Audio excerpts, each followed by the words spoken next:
ಶ್ರೀ ಪರಮಾತ್ಮನೇ ನಮಃ. ಶ್ರೀಮದ್ಭಗವದ್ಗೀತಾ ಅಥ ತ್ರಯೋದಶೋऽಧ್ಯಾಯಃ. ಕ್ಷೇತ್ರಕ್ಷೇತ್ರಜ್ಞವಿಭಾಗಯೋಗಃ. ಅಮಾನಿತ್ವಮದಂಭಿತ್ವಂ ಅಹಿಂಸಾಕ್ಷಾಂತಿರಾರ್ಜವಂ ಆಚಾರ್ಯೋಪಾಸನಂ ಶೌಚಂ ಸ್ಥೈರ್ಯಮಾತ್ಮವಿನಿಗ್ರಹಃ. ಮನುಷ್ಯ ಸರಳವಾಗಿದ್ದಷ್ಟು ಜೀವನ ಆನಂದದಾಯಕ. ಪ್ರಯಾಣ ಸಮಯದಲ್ಲಿ ಬೇಕು ಬೇಡಗಳ ಸಾಮಗ್ರಿಗಳನ್ನು ತುಂಬಿಕೊಂಡು ಹೊರಲಾರದೆ ಇನ್ನೊಬ್ಬರ ಸಹಾಯದಿಂದ ಸಾಗಿಸುವುದನ್ನು ನೋಡಿದರೆ ಅರ್ಥವಾಗಬಹುದು. ಸರಳತೆ ಇದ್ದಾಗ ತನ್ನಲ್ಲಿ ಏನಿದೆ ಎನ್ನುವುದಕ್ಕಿಂತ ಎಷ್ಟು ಕಡಿಮೆ ವಸ್ತುಗಳಿಂದ ಜೀವನ ಸಾಗಿಸಬಹುದು ಎಂಬ ಅರಿವಾಗುತ್ತದೆ. ಬಾಳೊಂದು ಪ್ರಯಾಣವೇ ಸರಿ. ಶ್ರೀಮಂತಿಕೆಯ ಪ್ರದರ್ಶನ ಒಂದೊಂದು ಕಾಲದಲ್ಲಿ ಒಂದೊಂದು ರೀತಿ ಇದ್ದದ್ದನ್ನು ಚರಿತ್ರೆಯ ಮೂಲಕ ತಿಳಿಯಬಹುದು. ಇಂದಿನ ಯುಗದಲ್ಲಿ ಐಷಾರಾಮಿ ಮನೆ, ವಸ್ತುಗಳು, ವಸ್ತ್ರಗಳು, ಒಡವೆಗಳು, ವಾಹನಗಳನ್ನು ಹೊಂದುವ ಮೂಲಕ ಶ್ರೀಮಂತಿಕೆಯ ಪ್ರದರ್ಶನ ಮಾಡುವುದನ್ನು ಕಾಣಬಹುದು. ಸರಳತೆ ಇದ್ದಾಗ ಮನಸ್ಸು ಯಾವುದಕ್ಕೂ ವಿಚಲಿತವಾಗದು. ಸರಳವಾಗಿದ್ದರೆ ತನ್ನನ್ನು ಯಾರೂ ಗೌರವಿಸಲಾರರು ಎಂಬ ಮನಸ್ಥಿತಿಯಿಂದ ಸಾಕಷ್ಟು ಜನ ಐಷಾರಾಮಿ ಬದುಕನ್ನು ಅಪೇಕ್ಷೆ ಪಡುತ್ತಾರೆ. ಶ್ರೀಮಂತಿಕೆ ಪ್ರದರ್ಶನದಿಂದ ಈರ್ಷತಾ ಮನೋಭಾವ ಜಾಸ್ತಿಯಾಗಬಹುದು ವಿನಃ ಗೌರವ ದೊರೆಯುತ್ತದೆ ಎಂದು ಹೇಳಲಾಗದು. ಮನುಷ್ಯ ಸರಳ ಜೀವನ ನಡೆಸುವ ಮೂಲಕ ಅನಗತ್ಯ ವಸ್ತುಗಳ ಮೇಲೆ ವ್ಯಯ ಮಾಡಲು ದುಡಿಯುವ ಶ್ರಮ, ಸಮಯ ಕಡಿಮೆ ಮಾಡಿ ಸಮಾಜಮುಖಿ ಕಾರ್ಯಕ್ಕೆ ವಿನಿಯೋಗಿಸಬಹುದು.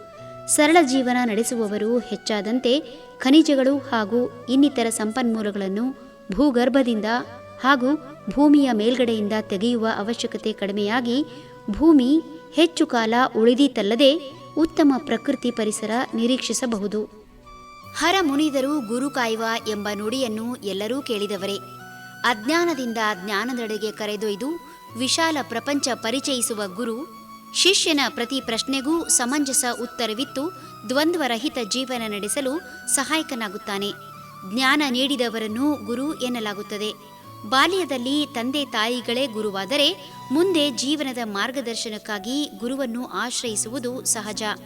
ಶ್ರೀಕೃಷ್ಣನನ್ನು ಜಗದ್ಗುರು ಎಂಬ ಭಾವದಿಂದ ಪೂಜಿಸಲಾಗುತ್ತದೆ. ಪ್ರತ್ಯಕ್ಷವಾಗಿ ಗುರು ಎಂಬ ಭಾವದಿಂದ ಯಾರನ್ನು ಪೂಜಿಸಿದರೂ ಅದು ಭಗವಂತನಿಗೆ ಅರ್ಪಿತವಾಗುತ್ತದೆ. ಮನುಷ್ಯ ಜ್ಞಾನಿಯಾಗಲು ಗುರುವಿನ ಅಗತ್ಯ ಬಹಳ.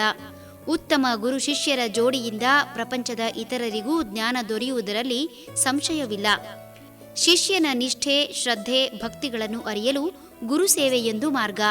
ಉತ್ತಮ ಶಿಷ್ಯನೆಂದೂ ಗುರುವನ್ನು ಪ್ರಶ್ನಿಸದೆ ತನ್ನ ಸೇವೆಯಿಂದ ಗುರುವಿನ ಹೃದಯ ಗೆದ್ದು ಆತನ ಕೃಪಾಶೀರ್ವಾದದಿಂದ ಬೆಳೆಯುತ್ತಾನೆ. ಗುರು ಸೇವೆ ಮಾಡುವ ಸಂದರ್ಭದಲ್ಲಿ ಗುರುವು ನೀಡಿದ ಪ್ರತಿ ಕೆಲಸವನ್ನು ಶ್ರದ್ಧೆ, ನಂಬಿಕೆ ಹಾಗೂ ಭಕ್ತಿಯಿಂದ ಮಾಡುವ ಮೂಲಕ ಯಶಸ್ಸು ಸಾಧಿಸಬಹುದು.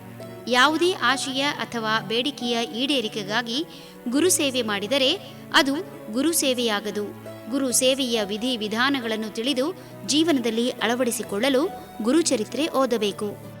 ಮನುಷ್ಯ ಬಾಹ್ಯ ಲೋಕಕ್ಕೆ ಬಹಳ ಶುಚಿಯಾಗಿ ನಡೆದುಕೊಂಡರೂ ಅಂತರಂಗದಲ್ಲಿ ಶುಚಿತ್ವ ಇಲ್ಲದಿದ್ದರೆ ಬದುಕಿನಲ್ಲಿ ಸಾಕಷ್ಟು ತೊಂದರೆ ಅನುಭವಿಸಬೇಕಾಗುತ್ತದೆ. ಶುಚಿತ್ವ ಎಂದರೆ ಕಾಯ, ವಾಚ, ಮನಸ ಶುದ್ಧಿಯಾಗಿರಬೇಕು. ನಡೆ ನುಡಿ ಶುದ್ಧವಾಗಿರಬೇಕು.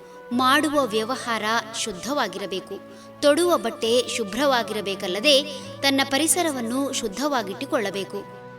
ಮನುಷ್ಯ ಈ ಭೂಮಿಗೆ ಬರುವಾಗ ಒಳ್ಳೆಯ ಉದ್ದೇಶ ಇಟ್ಟುಕೊಂಡೇ ಈ ಭೂಮಿ ಪ್ರವೇಶ ಮಾಡಲು ಇಚ್ಛಿಸುತ್ತಾನೆ ಎನ್ನಲಾಗುತ್ತದೆ. ಬಂದ ನಂತರ ಪರಿಸರದ ಪ್ರಭಾವದಿಂದ ಎಲ್ಲವನ್ನೂ ಮರೆತು ಪರಿಸರಕ್ಕನುಗುಣವಾಗಿ ಬೆಳೆಯಲಾರಂಭಿಸುತ್ತಾನೆ.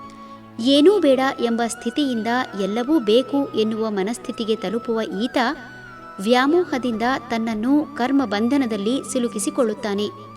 ನೀರಿನಲ್ಲಿದ್ದರೂ ನೀರಿಗೆ ಅಂಟಿಕೊಳ್ಳದ ತಾವರೆಯ ಎಲೆಯಂತೆ ಬದುಕಬೇಕಾದ ಮನುಷ್ಯ ಮೋಹ ಪಾಶದಿಂದ ತನ್ನನ್ನು ಬಂಧಿಸಿಕೊಂಡು ಪಾಯಸದಲ್ಲಿ ಬಿದ್ದು ನರಳಾಡುವ ನೊಣದಂತಾಗುತ್ತಾನೆ. ಅತಿಯಾದ ಕಾಮಿಯಾಗದೆ ತಾನು ಇಲ್ಲಿ ಬಂದಿರುವುದೇ ಮೋಹವನ್ನು ಕಳೆದು ಜ್ಞಾನ ಹಾಗೂ ವೈರಾಗ್ಯದಿಂದ ಕರ್ಮ ಬಂಧನವಿಲ್ಲದ ಕರ್ಮ ಮಾಡಿ ಭಗವಂತನನ್ನು ಸೇರಲು ಎಂಬ ಆಶಯವಿರಬೇಕು. ಆತ್ಮ ಸಂಯಮ ಅಥವಾ ಸಹನೆ ಬಹಳ ಮುಖ್ಯ. ಸಣ್ಣ ವಿಷಯಕ್ಕೂ ವ್ಯಗ್ರವಾಗಿ ಪರಿಸರವನ್ನೇ ಹಾಳು ಮಾಡುವ ಅದೆಷ್ಟೋ ಜೀವಿಗಳನ್ನು ನೋಡಬಹುದು. ತನ್ನ ಮನಸ್ಸು ಹಾಗೂ ಇಂದ್ರಿಯಗಳನ್ನು ತನ್ನ ಹತೋಟಿಯಲ್ಲಿಟ್ಟುಕೊಂಡು ಬಾಹ್ಯ ಪ್ರಚೋದನೆಗೊಳಗಾಗದೆ ತನ್ನ ಬಾಳನ್ನು ಸುಸಂಸ್ಕೃತಗೊಳಿಸಿಕೊಳ್ಳಲು ಪ್ರಯತ್ನಿಸುವ ಸಾಧನಾ ಮಾರ್ಗವಾಗಿರುವ ಇದನ್ನು ಪ್ರತಿಯೊಬ್ಬರೂ ಅಳವಡಿಸಿಕೊಂಡರೆ ಕೋಪ, ದುಗುಡ, ಆತಂಕ, ಭಾವೋದ್ವೇಗ, ದುರಾಸೆ, ಮತ್ಸರ, ಮೋಸ, ವಂಚನೆ, ಸುಳ್ಳು, ಕಪಟ ಇವೆಲ್ಲವೂ ನಾಶವಾಗಿ ಮನುಷ್ಯನ ಅದೆಷ್ಟೋ ಸಮಸ್ಯೆಗಳು ಬಗೆಹರಿಯುತ್ತವೆ. ಹರಿ ಓಂ ತತ್ಸತ್.